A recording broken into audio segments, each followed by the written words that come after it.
witches.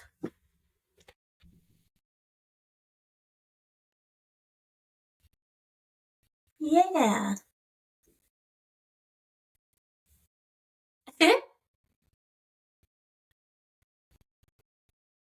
Yeah, tell me where you live, because I will not be coming over. Yeah. So I'm going to start this off, and I'm going to talk about the curse of the Lambton Worm. So not necessarily it's not like a Loch Ness monster, but it's a tale of a terrifying worm that ran amok in England during the Crusades, basically. That time period. And the only reason why I picked this worm is because I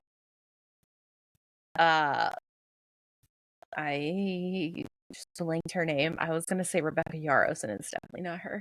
Sarah J. Maas is going to announce her next book May 15th, and Yeah. this will obviously air after that, but in honor of Akatar coming back into life. Here we are. So yeah. So this is the story of the Lambton Worm. It is essentially like a legend that has been whispered through generations, so take this with a grain of salt. It begins in the hills of County Durham, and it follows along with a family called the Lambton family, and it's first from all of that. So it begins in medieval England in a quiet countryside of, again, County Durham. There is a young nobleman named John Lambton who has rolling green hills near the winding river Wear, and towering castle keeps over this land, basically. He is an heir to the Lambton estate. But John made a fateful mistake that would actually haunt his family for quite some time, generations. He was a rebellious soul known for shirking responsibilities and ignoring traditions. You know, the typical nobleman of the time. If anyone's seen Bridgerton, they know exactly what this means. So one Sunday morning, instead of attending church, he decided to go fishing in the River Wear. I think that's how you pronounce it. I don't know where County Durham is, so this could definitely be Welsh. I don't know. His, decision to not go to church, to praise the Lord Jesus, would change his life forever, to be fair. So as he cast his line into the murky waters, he actually felt quite a pull on something strong. And it wasn't a natural kind of pull. It was very, very strange. So while struggling to reel it in, he actually caught the sight of this prize, and it was no ordinary fish. It was a small, grotesque, eel-like creature. It had slimy skin. It was slick with the river's grime. And, I mean, rivers aren't clean by any means. So this is probably like a sooty, gross-ass looking lamprey, essentially. If no one knows what a lamprey is, look at the ocean one, because that one's more terrifying. Fucking terrifying. But, and honestly, this might possibly be what it like an ancient version of it, I guess. But anyway, so this eel-like creature is said to have 9 holes on each side of its head. Some believe that it had legs writhing like a half-formed nightmare. But still, it was very, very terrifying. And especially back in this time, like, that's like a death wish right there. Like, you caught that terrifying creature from the hell. All right, you're a witch. We're gonna burn you. So before he could even process what he was actually looking at, an old man or a witch, depending on who tells you the story, approached him with a dire warning, to be honest. That creature is evil. Let it go now, or you will regret it. But John, ever the wonderful, irksome child that he could be, and, not liking to do as he's told, that little rebellion, he dismissed this warning and tossed the creature into a nearby well, thinking little of it, thinking nothing would happen of it. And he honestly wouldn't have imagined what would happen next. So as the days passed, something stirred between the earth. Very unseen, unnoticed, the creature grew. It fed off the well's cursed waters. It changed, becoming something monstrous, something unnatural. Okay, that's like what's that movie? The Grudge, I think. Yeah, like I think what's her name? You wouldn't watch it. But it has to do with like a cursed well, basically. Anyways, it emerged one day, and what had been a small eel-like creature was now an enormous serpent. Its scaled body was thick as tree trunks, long as a river, and hungry, ever so hungry. It was an anaconda. The beast had slithered toward Worm Hill, choosing the high ground and wrapping itself around the hill 7 times. Some versions of the story say the marks of its coil are still visible today. Somebody Google that. I want to see photos.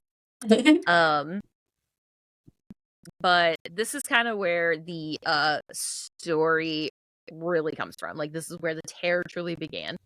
So the Lambton Worm was unstoppable. It drained livestock dry, devouring sheep and cattle. It poisoned wells, ensuring nothing could survive near its lair. It snatched children, dragging them screaming into the undergrowth. Even Lambton Castle, John's family home, was under siege, forcing his father to offer the beast 20 gallons.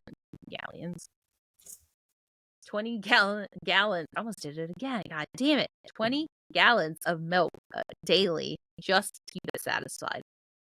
Every attempt to kill the worm had failed. Wounds healed instantly, swords bounced off its slick skin, and the monster hypnotized its prey. So fear had gripped the land.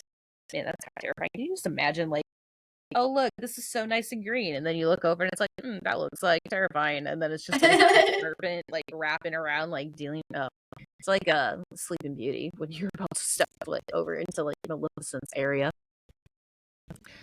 So years passed, and John Lambton finally had returned home from the Crusades. I don't even know how long the Crusades were, but I know they were a very, very long, bloody war, basically. He was very hardened by the battle that he had been in and seen, and he was unaware of the nightmare that was unfolding in his homeland. It's not very often, like, people leave for the Crusades, you might never see them again. You don't know. There's no calling. There's no, like, message writing. There's nothing. So nobody knew anything that was happening with him and vice versa. So when he got home and he saw this was happening and he heard of the reign of terror that the worm had given his land, he had sought redemption. Probably because this was a very holy location, or not holy, but like holy ran world at this time. He probably thought this was like a curse brought by the devil for him going on the Crusades. So he visited a wise woman, desperate for guidance, and she gave him 3 crucial instructions. You must carry him up the mountain and let him drink from the stream, or you will be cursed for all eternity. It sounds like a fucking Bible story. Have you not seen Holes? I mean, yes, but like... I was gonna say, I am so disappointed in you. No, I have. Exactly what it was. Okay. No. Not the 3 crucial instructions. Not for Stanley Yelnats.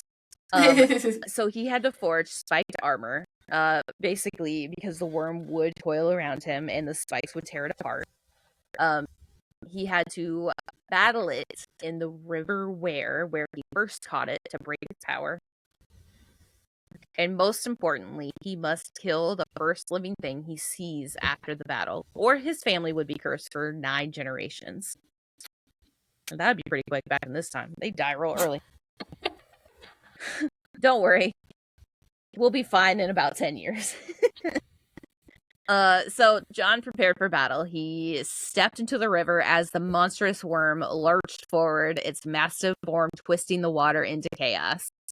The worm had lunged, its scaled body kind of coiling around John, preparing to crush him.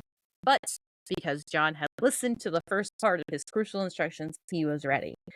As it wrapped around him, the spikes on his armor tore through his flesh, cutting deep, splattering the river red with the worm's blood. Due to this, the beast had screamed. It was thrashing wildly, but John didn't stop. He had stabbed and slashed and hacked, all while he was coiled around him until the Lambton Worm was finally dead. Victorious, John stood in the blood-stained waters, catching his breath, his heart pounding. But before he could celebrate, the curse loomed over him. The first living thing he saw would determine his family's fate, so whoever or whatever he saw that was living must be killed. And then he saw his father. I knew it was going to be one of his family members. For a moment, John hesitated. Kill his father? What do you mean? He couldn't. But in sparing him, the curse was sealed. So for 9 generations, the Lambton heirs faced tragedy, from financial ruin to untimely deaths, from disappearances to strange misfortunes. Some say the curse still lingers, waiting for another heir to make a wrong choice. However, the Lambton Worm remains one of England's most infamous cryptid legends, with traces of its tail still found today.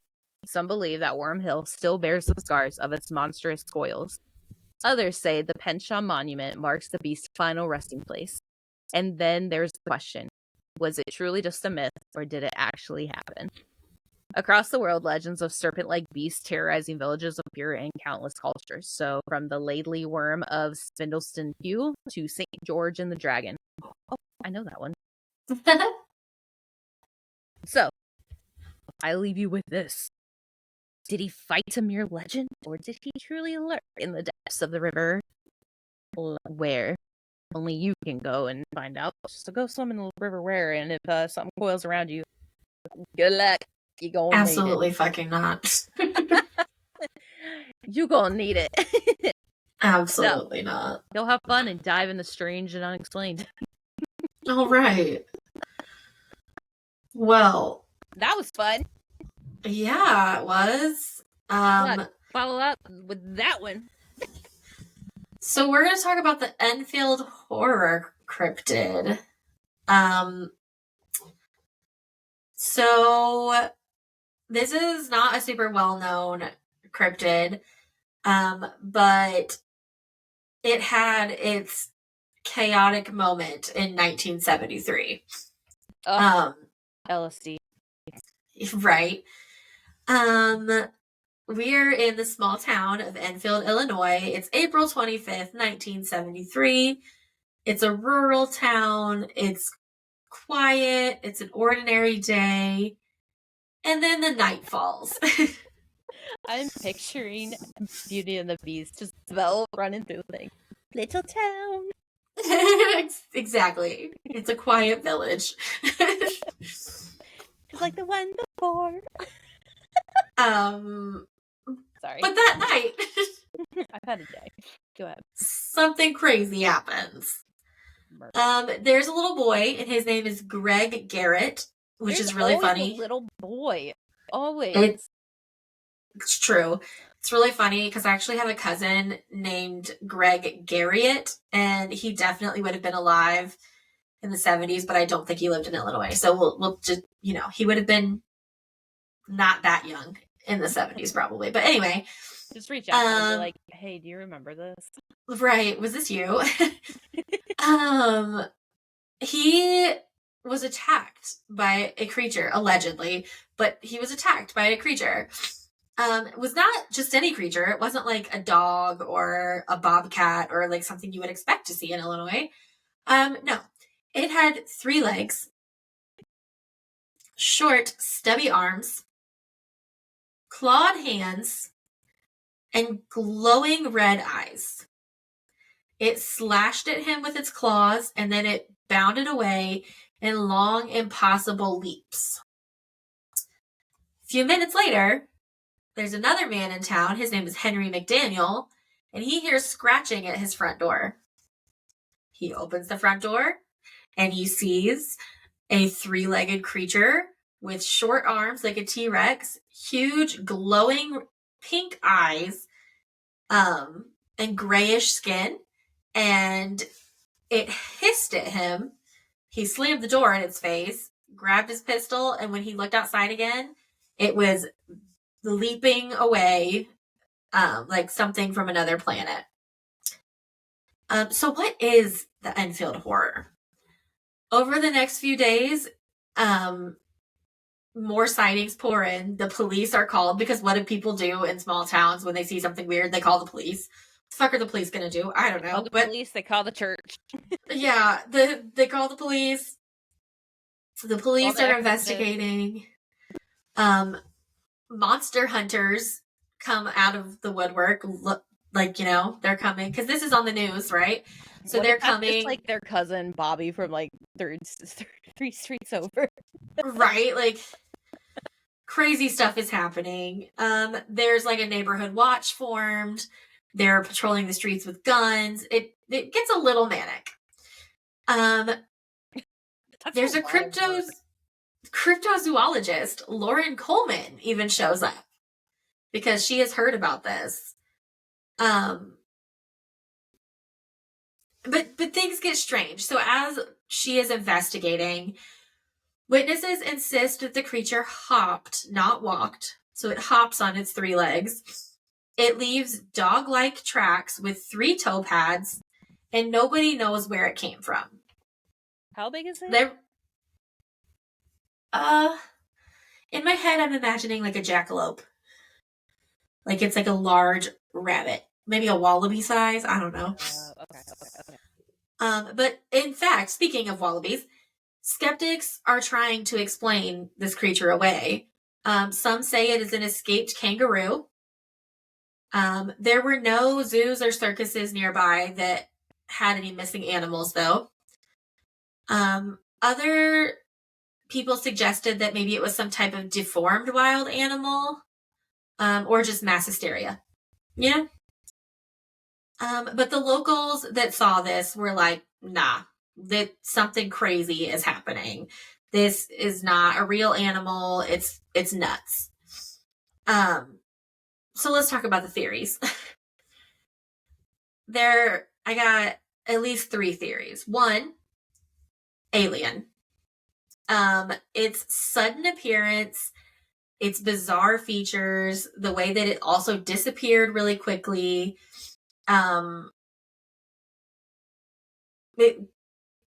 Alien. And then of course it was the 70s, so there were also a lot of UFO sightings around the same time. Yeah. LSD. Drugs, lots of drugs. So that. Number 2, similar to the alien theory, is that it was an interdimensional being. It was like a glitch in the matrix. It was a visitor from a different dimension, which would fit the creature's unnatural movements and its inability to be tracked or caught, and the way that it like appears out of nowhere and disappears out of nowhere.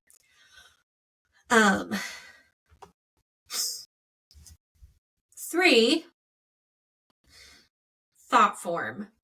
For those of you who have not heard of this, it is where mass fear and hysteria give energy to something, which give it form and substance long enough to leave a footprint or 2. Isn't that something like what they I feel like there was a movie about this. Or like Probably. a TV show. I feel like for some reason I'm just like I've watched some of what's that? Stranger Things. Like I'm getting Stranger Things. Yeah, it could be. I don't know. It's pretty close to Indiana. And it is close to Indiana, right? Like, I don't know. And then maybe it's just a cryptid. Maybe it's just what it is. It was something strange that somebody saw from a distance and decided was something else. And then, as happens with like the witch hunts and things like that, once one person says it, somebody else sees it, and then somebody else sees it. And it becomes a whole thing. So, what next? Just as quickly as this cryptid came to be and popped up in this small town, it disappeared. There were no further sightings. There were no bodies, no remains found. There were just a few stories from townspeople, a few like strange tracks in the mud, and a good story. So, was it real? Was it a hoax? Was it a hallucination? Mass hysteria? I don't know. It's kind of Maybe like a combination of all of the above. it's kind of like Roanoke. Is it Roanoke? It's like Roanoke, or it's like a specific settlement that was out east. Yeah, and it just disappeared. Yeah, and then all of a sudden they're just like gone, like no Yeah. traces of anyone living there. It's like as if everyone just vanished into thin air. Yep. It was Roanoke. Yep. Yeah, and so maybe it is an alien, and maybe the Men in Black came through and just went. Yeah. But yeah, so if you're ever traveling through Illinois and you want to make a little detour, stop by Enfield and see if you can find the Enfield Horror. Yeah. Crazy stuff. Sounds like a lot of fun. I ain't in Illinois. That sounds like no, thank you. I mean, I guess I was just there last weekend, but hold up. How close is it to Chicago, though? Like, I don't know. I don't know. Let's find out. Let's look it up. Enfield is a village, so it's tiny. Oh my god. In 2010, it's 596. Well, that shit is tiny as hell. It is tiny. Also, it looks like it's south. It's maybe? very, very south. Yeah. The Shawnee National Forest. It's like almost to Kentucky. That's probably why. What if it's like it's like near. It's not near anything other than it's down south. It's it's near like the national forest down there and like recreational forests and all of that. So maybe it is some weird ass legend from it's a Native American spirit. Yeah. Maybe they did some bullshit to some Native American tribes in that area a long time ago. I feel like that's our entire country. So yeah, you're right. You're right. Yeah. But yeah, that's the Enfield Horror. Sweet. Well, until next time. Bye.